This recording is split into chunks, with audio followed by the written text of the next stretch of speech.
సకారణంగా తన నామినేషన్ను తిరస్కరించారని మీనాక్షి నటరాజన్ ఆరోపించారు.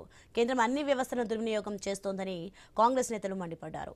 రాజకీయ లబ్ధి కోసం కేంద్రం కుట్ర చేసిందని అన్నారు. ఎన్నికల వ్యవస్థను కూడా నీరుగార్చారని అన్నారు.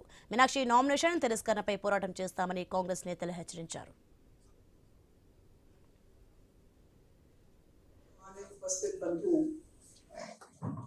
क्योंकि मामला सब जुडिस है, न्यायालय के अधीन है और आज भी माननीय उच्चतम न्यायालय में इसको सुना जा रहा है। तो मैं बहुत विस्तार में और सारे कानूनी पहलुओं पर आज बात नहीं करूंगी क्योंकि वो आज उस पर चर्चा करना उचित नहीं है।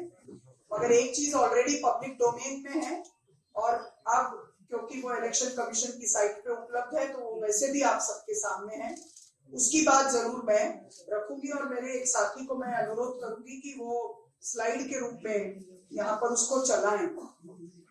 जो सारे मामले की जड़ है वो फॉर्म उछल गया है, फॉर्म 26 है।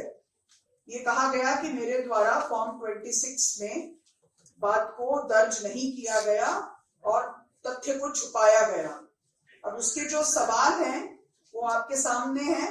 राजनीतिक दल का ब्यौरा देना है, मतदाता सूची में जो उम्मीदवार का क्रमांक है वो ब्यौरा देना है, उम्मीदवार का फोन नंबर और जो भी उसकी आइडेंटिटी है, ईमेल अकाउंट है, वो उसकी जानकारी देनी है, पैन और आयकर के रिटर्न के बारे में विवरण देना है, संपत्ति और अन्य चीजों के बारे में विवरण देना है। लेकिन मोस्ट इंपॉर्टेंट बात जिस पर ये सारी बात शुरू हुई वो ये है कि अगर कोई लंबित आपराधिक मामला है तो उसकी जानकारी देनी है और अगर कोई दंडनीय अपराध में दोषी ठहराए गए हैं तो उसकी जानकारी देनी है।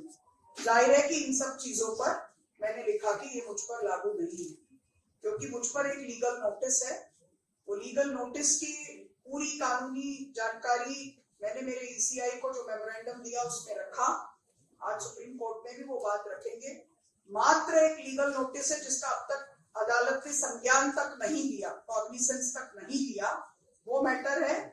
तो आप इसको दर्ज करने के लिए कॉलम कहाँ था ये क्लैरिटी होनी चाहिए। फॉर्म 26 में ऐसा कोई कॉलम नहीं है जिसमें लिखा जाए कि रैंडम कोई प्राइवेट कंप्लेंट के भी बारे में सूचना दीजिए। अगर वो ऐसा कोई कॉलम होता तो हम ये सूचना जरूर देते।